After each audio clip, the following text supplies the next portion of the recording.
Hey folks, welcome back to the Contrarians. This is Marco. It's another feedback on your feedback episode. So basically what we like to do with these episodes is comment directly on the comments in the YouTube channel in video format. We do usually reply on the YouTube channel like in text, but this is just gives us a chance to give a little bit more detail in our answers. And it's a fun way for us to kind of interact with the people that comment on our videos. Today, I'm going to be focusing on the episode we filmed for Alice Cooper and Flush the Fashion. So let's take a look at some of these comments. Dirt Nap Daddy. I watched this episode to listen to Flush the Fashion. I think I replayed it. I think I replayed Pain 10 times because I forgot how good it was. I also remember listening to the song Welcome to My Nightmare when I was younger on repeat. To me, that song had a Doors vibe with an Alice twist that I always loved. Maybe I am crazy thinking that. Anti-album cover made me laugh. I don't think there were any bonehead picks here. Everything you guys talked about was awesome. I went to listen to the songs you touched on, and it just made me a bigger Alice Cooper fan. Great episode. Very cool. Thanks, Dirt Nap Daddy. Daddy. Yeah, so I think you're not too far off with your Doors comment. I do think Alice Cooper and probably even the Alice Cooper band was influenced by the Doors. I mean, like Alice, I think in a lot of interviews has even referenced Jim Morrison and stuff like this. I think they knew each other personally, and I don't think you're too far off with that. So I wouldn't call you crazy for that. And yeah, it's really cool when we hear comments about people getting into music that they didn't really know about, or they're broadening their scope and the music that they're listening to, or picking up new things. So that's really cool that we influenced you that way. And yeah, you're not wrong. Like I made the comment in the video about how I think like songs like Pain probably could have appeared on Welcome to My Nightmare, and it wouldn't have been that drastic of a change. Um, I think if you gave somebody a copy of Welcome to My Nightmare and slid some of the songs from Flush to Fashion, like maybe Pain in on there, I don't think anybody would notice. So very cool comment. Let's take a look. And I'm gonna butcher some of these names, so I apologize, but AZDH85224. Great show and cool info from both of you. My contrarian choice would be one I believe neither of you mentioned, Lace and Whiskey. It has a great Hunter and Wagner on guitar, and they rock it. Go give it a listen. It is quite heavy. It's Hot Tonight, Road Rats, Lace and Whiskey, all great songs. I saw him on this tour in '77 in Phoenix, Arizona at Veterans Memorial Coliseum with Rick Derringer opening. It was a fantastic show. Good point on some of the early albums getting weak after the one or two hits. I do like his early stuff more. Billion Dollar Babies was probably the best of the early ones, but 18 is my all time favorite Alice Cooper song. It's always a favorite to play in our band set list. Yeah, so you touch on a couple of really cool things here. That's awesome that you got to see Alice back in the '70s.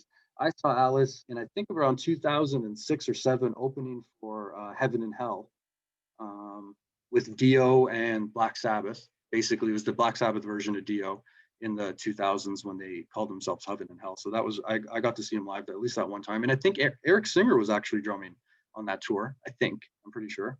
So that was really cool.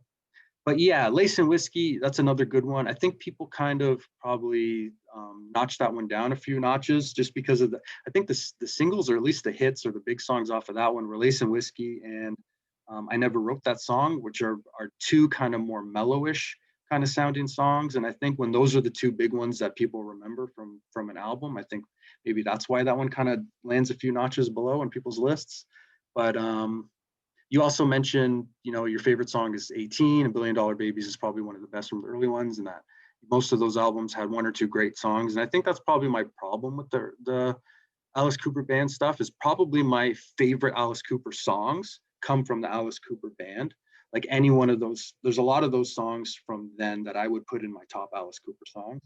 I think the problem is for me subjectively listening to the album start to finish, there's always about half of it which I feel is kind of weaker than the other half. Like half of it is like really great and half of it's kind of eh. Where with Flush the Fashion, subjectively, I like every song. So normally and you mentioned you're in a band and you play some of the songs in your set list. Normally, when I'm debating Martin and Nick, even they have more of an ear for production. They are both musicians. They both played in bands. Nick even went to school for music production. Martin's been around the music business for years. So whenever I prepare for these episodes, I bring a lot of objective statistics with me, things that aren't debatable, like album sales, album rankings, general critical consensus, songs they play live in their set list, greatest hit album track listings, stuff like this, to um, argue with their points about production and song quality and musicianship and stuff like this. On this episode, I went with more of a subjective viewpoint where I believe in my heart, like, yeah, there's Billion Dollar Babies is great, but I really like about half of it. Flush the Fashion, it's like I like every song. Like I can play it start to finish. So that's kind of my point on that. Craig Kaminsky, absolutely love Flush the Fashion. I remember listening to it the first time and thinking, wait, I thought this was supposed to suck. The songs are fun, memorable, and much more rockin' than Alice Cooper cares to admit. Alice Cooper fans care to admit. Yeah, thanks, Craig. I probably fall in the same boat as you. I think I was an Alice Cooper fan. And then you start to hear rumblings of like the certain era of Alice Cooper, which they touch on in the documentary Super Duper Alice Cooper, which I think Martin Popoff actually was part of in some way. How they talk about in that era, you know, it's a very dark time for Alice. He's freebasing cocaine. He kind of, they call that period the blackout period. And it's more, it gets the title of kind of like the new wave or a different kind of poppier Alice Cooper thing that the more hardcore fans or more rock and metal fans kind of like less. So I think I was intrigued by that, and I probably went into it with a bit of, you know, like I'm discovering this kind of era of Alice Cooper that isn't really, it's kind of not frowned upon, but like kind of more ignored or more underrated. And when I discovered what was on those albums, I was probably more impressed than maybe I would have been had I heard those albums when they came out in context, you know, relative to what was going on at the time. That probably affected my opinion as well, right? So when something gets overhyped, it's hard to live up to the hype. When something is super underhyped, it's easy to exceed expectations. And that's probably what happened with Flush the Fashion. I probably threw it on and thought like, hey, this is like, why do people hate this album? It's actually pretty good. There's a lot of good songs on it. In fact, I like almost every single song. I think I do like every song. Michael Savorno, sorry for butchering your name there. You can't compare the Alice Cooper group with solo Alice Cooper. Welcome to My Nightmare was, I think, his best. The following two albums lacked a little, and then he hit us with From the Inside, which was great.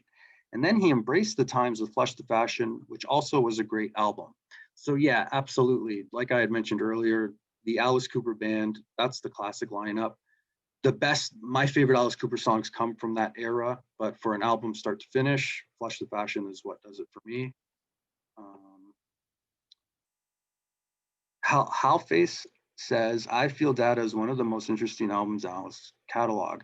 It's clever as hell, stories within the songs are great, and the coldness of the production feels like a character lurking in the background. This was a fun episode, guys. Yeah, so that's a good point. Like Dada is another one. I think probably out of the Blackout albums, I think that's probably the least ranked, and I think it's the hardest for a lot of Alice fans to get into. There are some good songs off of it. Is Fresh Blood off of that one? Going back and listening to the Alice discography in preparation for this album, there was a few songs that kind of popped out. Zipper Catches Skin had Make That Money, which I thought was really heavy, especially for that era, and could have come off an Alice Cooper group album. Fresh Blood was another one I liked. Enough's Enough, I think, was on Data. That was another kind of good, kind of hooky, had a cool kind of quality to it. But yeah, I don't disagree. Paul Cadby, what an excellent discussion, guys. Even though I don't agree, I can't disagree with the reasoning. The full band albums are all great in my opinion, with Muscle of Love being very underrated. That's a contrarian choice, The Muscle of Love, or the first two albums. I really like Special Forces. Yeah, I like Special Forces a lot too. From that period, you mainly discussed. You can always find a few great tracks on all his albums though. Love how he always has his tongue firmly planted. Imagine how good his albums would be if he dropped the filler tracks and made fewer records. Great show. Thanks a lot for the comment, Paul, and the compliment.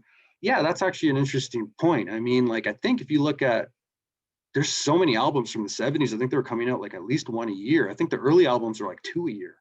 But even in the early 80s with that blackout period, I think it was like one year after another.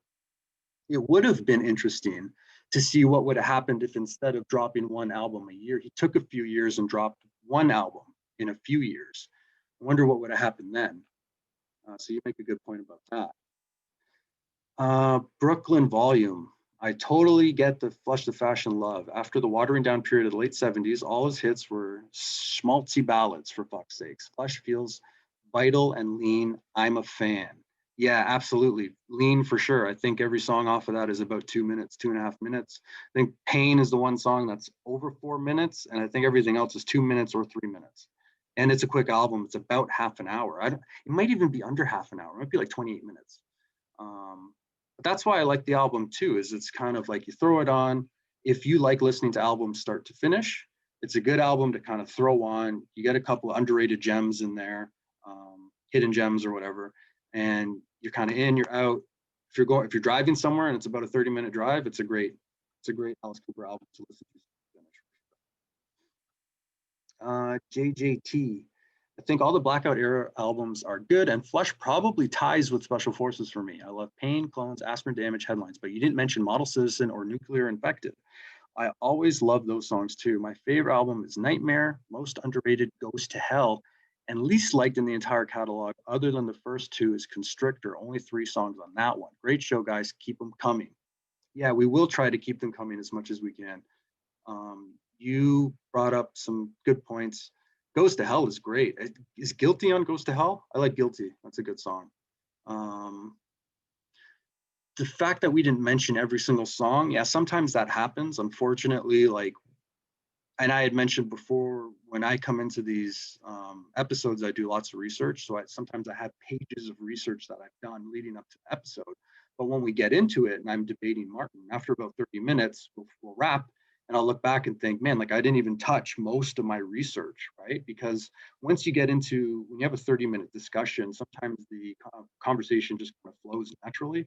Sometimes you just forget points and you realize afterwards, oh, I didn't even mention this one song that I like a lot, or I didn't mention this one point that I really wanted to bring up. So it just happens sometimes. Those are great songs too. And as I mentioned, just the fact that I said, like, I like every song, that kind of covered those songs. Like Model Citizen is a great song. Nuclear Infected is a great song, right? So we didn't go through every single track off the album, and we didn't go through every single album. And that's because there's so many Alice Cooper albums, but there's so few too. When we do these episodes, we kind of stick in a certain area, or a certain handful of albums get talked about more, than albums that aren't even really up for contention of the best album, or aren't even high on our lists of favorite albums. So there are areas sometime of a discography that we don't really jump into because it's not relevant to our discussion of what's the best Alice Cooper album. Well, yeah, maybe we didn't really bring up Constrictor very much because it wasn't really on either of our lists, right? So that's probably one of the reasons. And I like Constrictor. I think what's on Constrictor is Man Behind the Mask is a good song, right? So I like the Alice Cooper discography. There's later stuff I like. There's early stuff I like. We just don't have time to talk about everything, right? Because then it'll be a 2-hour episode and our tongues will fall off at the end of that. So I think there's a lot of comments on this. Maybe I'll do a couple more. Coleman 76. Flush the Fashion is a great album. Clone's classic. I love all the 80s albums, but I must be even more of a sicko because my favorite album is Zipper Catches Skin. Yes, Coleman, you are a sicko. But I do like Zipper Catches Skin. Mark Williams, great show. Flush the Fashion is a great album. From the Inside, to me, is often overlooked but not forgotten. Great underrated album. And I think you can make a lot of points about Alice Cooper albums that are overlooked or underrated. Jason Leonard, I like Special Forces LP. I picked up a used vinyl copy last year. Great stuff. Thanks a lot, Jason. Maybe we'll do 2 more. Avery Tepliski. Sorry, I butchered your name.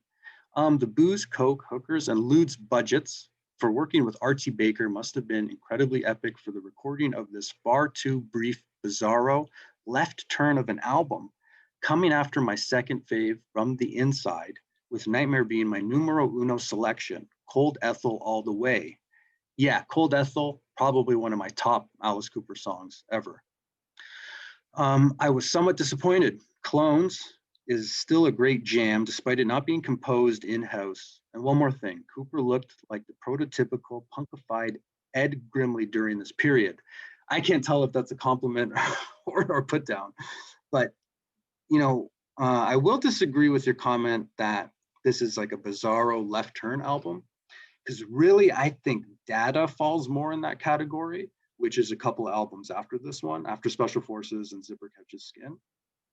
I think that one's more bizarro left turn than Flush the Fashion. I think one of the points that I made in the video was this album isn't as much of a left turn as people kind of think it is. And it is maybe a little more punk influenced, maybe a little shorter songs. It's a little more kind of hooky. And I kind of like that.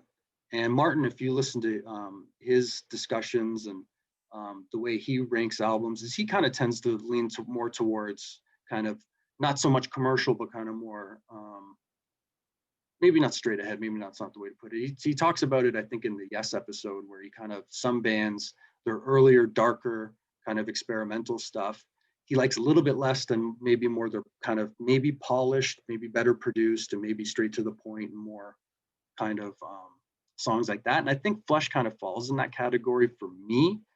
I don't think it's as bizarre as you think it is. And that's kind of one of the points that I made. From the Inside is great, and Nightmare is great. So those are two top great albums that you pick from the catalog, which is interesting because somebody earlier on said that you can't compare Alice Cooper band albums to solo Alice Cooper albums. And you just picked two solo Alice Cooper albums as your favorite. So you can make some comparisons sometimes. And that's what's great about Alice Cooper too, is that there's differing opinions. And a lot of people fall on, there's so many different styles of music going on with Alice Cooper discography. Later, there's new metal stuff. And earlier, there's experimental kind of psychedelic stuff. So there's a lot of places to fall on the map. And I think a lot of people fall in different spots. Let's go back and do one more comment. Wow, this one's a big one. And I'm going to butcher your name too. Almslal Walsizzle. Not a deep Alice Cooper fan, but I've got a few thoughts. Looks like more than a few thoughts, but I'll preface by saying I had not listened to Flush the Fashion before watching this episode, as of now, I've given it several listens. Very cool. So I'm glad that we're influencing people to listen to new music, broaden their scope, open their mind. So that's really cool that we've influenced people. Firstly, I think Marco is totally correct about the mislabeling of this record as of Cooper's new wave era, part of Cooper's new wave era, which is the point I just made. So thanks for backing me up on that one. Simply put, this record isn't even 10% as synthy, electronic, keyboard heavy, or new wavy as a record like Data, exactly what I just said. The only track that really goes headfirst into a different sound is Clones, which strikes me as a bit Cars-ish. Roy Thomas Baker producing no less. Yeah, and that was, I think, one of the songs that the comment before mentioned as kind of a jammy one. Still a great jam. The track Aspirin Damage is probably the second biggest offender in this regard, and it's to a much, much less extent. Don't get me wrong. I hear the sound effects and keyboard parts in most of the remaining tracks, but they're largely in the background where I could easily forget they're there. I think to Marco's credit, he's quite right in pointing out that a number of tracks on this record could actually be mistaken for 70s material. Pain, Dance Yourself to Death, and Headlines easily fall in this category. Thank you for backing me up again. So I'm just left feeling that lumping Flush the Fashion in with Cooper's new wave period is a misnomer. I agree. The main point I want to make about Flush the Fashion is this. You could not have possibly picked a more anonymous record. Put aside the music for a moment. There's something about this album that's just totally forgettable to me. You mentioned the shitty album cover, which is in the running for my least favorite in the entire catalog. I would agree with that one. Flush the Fashion falls into this weird no man's land, or elephant graveyard, as Marco called it, which I liked, period, where Cooper frankly wasn't as relevant as the Alice Cooper group. The early Cooper solo stuff was, or even later solo stuff would be. This record is like Aerosmith's Rock in a Hard Place or Done with Mirrors. Another couple of contrarian choices that people actually kind of like a lot. Where there just seems to be a lot of apathy from fans, coming from a more casual point of view than either Martin or Marco, I can honestly say that after looking through all of Alice Cooper records, there were maybe 3 that I didn't recognize at all, and this is one of them. And as for the music itself, I actually think the argument holds, because like I said above, I don't see this as much of a departure from the Alice Cooper sound. Alice doesn't meet the new decade with a daring or bold artistic vision. Recall again, the several songs sound like Cooper stuff from the 70s. This record is going to get the new wave label. It could at least earn it, but it really doesn't. Love it or hate it, at least Dada was bold enough to be divisive. Flush the Fashion just blends in, not really having any claim to fame.